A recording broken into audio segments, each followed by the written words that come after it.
नमस्ते दोस्तों। आज मैं आपको एक ऐसी कहानी सुनाने जा रही हूँ जो भाई बहन के पवित्र रिश्ते में स्वार्थ और धोखे की कड़वाहट को उजागर करती है। ये कहानी आपको सोचने पर मजबूर कर देगी कि क्या सच में रिश्ते इतने कमजोर होते हैं या फिर हमारी सोच उन्हें ऐसा बना देती है। एक बार की बात है, आकाश नाम का एक भाई था जिसकी दो प्यारी बहनें थी, रिया और प्रिया। आकाश शादीशुदा था और उनकी पत्नी निशा भी स्वभाव से अच्छी और मिलनसार थी। उसकी दोनों बहनें भी विवाहित थी और अपने अपने घरों में खुश थी।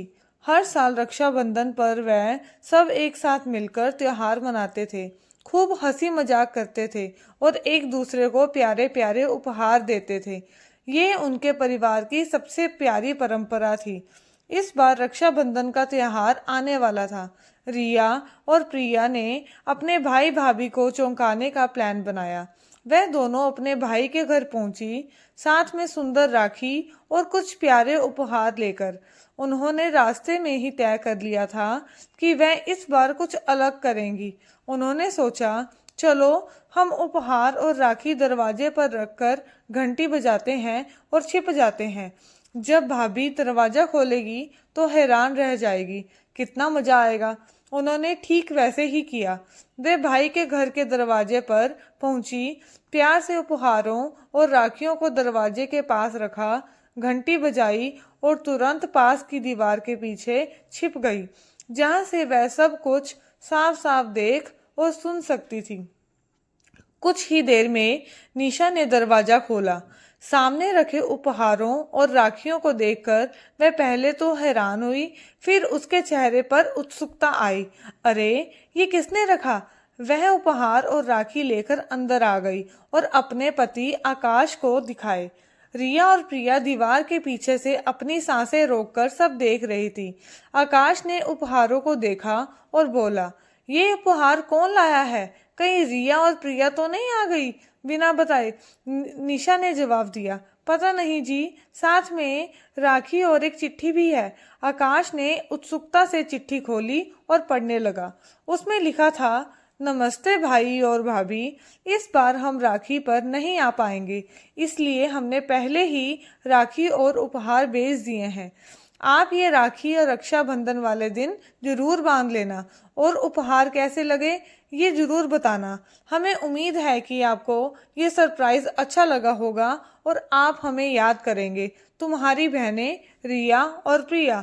चिट्ठी पढ़ते ही आकाश के चेहरे पर हल्की सी मुस्कान आई, पर तभी निशा के चेहरे पर एक राहत भरी मुस्कान आ गई, जो तुरंत बोली, शुक्र है इस बार दोनों ननदें नहीं आएंगी, नहीं तो मेरा बहुत काम बढ़ जाता। पता नहीं कितना सामान फैलाती हैं और कितने व्यंजन बनाने पड़ते हैं। ये सुनकर आकाश भी सिर हिलाते हुए बोला, हाँ, और मेरा भी बजट हिल जाता है। पिछली बार भी काफी खर्चा हुआ था।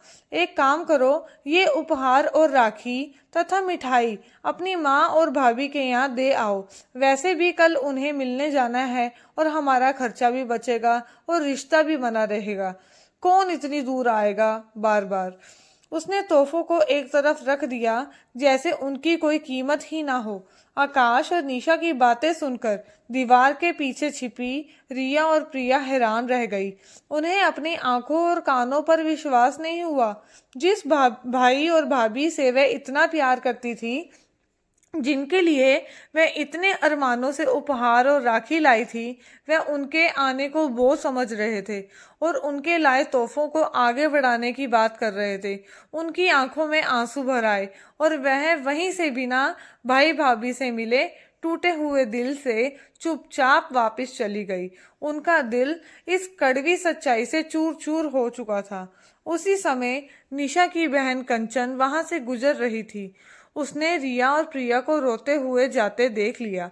कंचन को कुछ अजीब लगा, क्योंकि उसने उन्हें उपहार और राखियों के साथ भाई के घर की तरफ जाते देखा था। वह तुरंत अपनी बहन निशा के घर पहुंची और उसे बताया कि रिया और प्रिया रोते हुए जा रही थी। निशा को कुछ समझ नहीं आया, पर आकाश को सुनकर लगा कि शायद कुछ गड़बड़ हो गई है। उसे अपनी बहनों के हाव भाव और उनकी द्वारा भेजी गई चिट्ठी का ख्याल आया। उसने अपनी बहनों को ढूंढने निकला। वह घंटों उन्हें ढूंढता रहा। काफी ढूंढने के बाद उसने रिया और प्रिया को एक पार्क में उदास बैठे देखा। उनकी आंखें सूजी हुई थी। आकाश के पास जाकर पूछा, क्या हुआ? तुम दोनों यहाँ क्यों बैठी हो? घर क्यों नहीं आई? जब रिया और प्रिया ने उसे सारी बात बताई कि कैसे उन्होंने उनकी बातें सुनी, उनके आने को बोझ समझा गया और उनके तोहफों को आगे बढ़ाने की बात की गई, तो आकाश को अपनी गलती का गहरा और भयानक एहसास हुआ। उसे समझ आ गया कि उसने अनजाने में अपनी बहनों के दिल को कितना दुखाया है।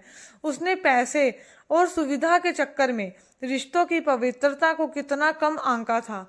आकाश ने अपनी बहनों से बहुत माफी मांगी। उसने घुटनों के बल बैठकर उनसे अपने शब्दों के लिए, अपनी सोच के लिए क्षमा मांगी। उसने उन्हें समझाया कि वह कितना बेवकूफ था जो पैसे के बारे में सोच रहा था और उनकी भावनाओं को नहीं समझ पाया। रिया और प्रिया ने भी अपने भाई को उसके पश्चाताप को देखकर माफ कर दिया। वे तीनों एक दूसरे को गले लगाकर बहुत रोए। इसके बाद आकाश ने निशा को भी अपनी गलती समझाई और निशा को भी अपने व्यवहार पर गहरा पछतावा हुआ। उसने अपनी ननदों से माफी मांगी और उन्हें घर आने के लिए मनाया। सभी ने मिलकर रिश्तों की अहमियत को समझा और तय किया कि अब से वह कभी भी ऐसी गलती नहीं करेंगे। अब वह खुशहाल और प्यार से रहने लगे, क्योंकि उन्होंने महसूस किया कि रिश्तों का मोल पैसों या सुविधा से कहीं ज्यादा होता है। रिश्ते ही जिंदगी की असली दौलत होते हैं। तो दोस्तों, ये कहानी आपको कैसी लगी? क्या आपने कभी रिश्तों में ऐसे उतार चढ़ाव देखे हैं? क्या आपने कभी अनजाने में किसी का दिल दुखाया है? आप अपनी राय हमें कमेंट सेक्शन में जरूर बताएं। अगर आपको ये वीडियो पसंद आया हो तो इसे लाइक करें, अपने दोस्तों और परिवार के साथ शेयर करें और हमारे चैनल को सब्सक्राइब करना बिल्कुल ना भूलें। हम आपके लिए ऐसी ही और भी दिलचस्प कहानियां लाते रहेंगे। आपके प्यार और समर्थन के लिए धन्यवाद।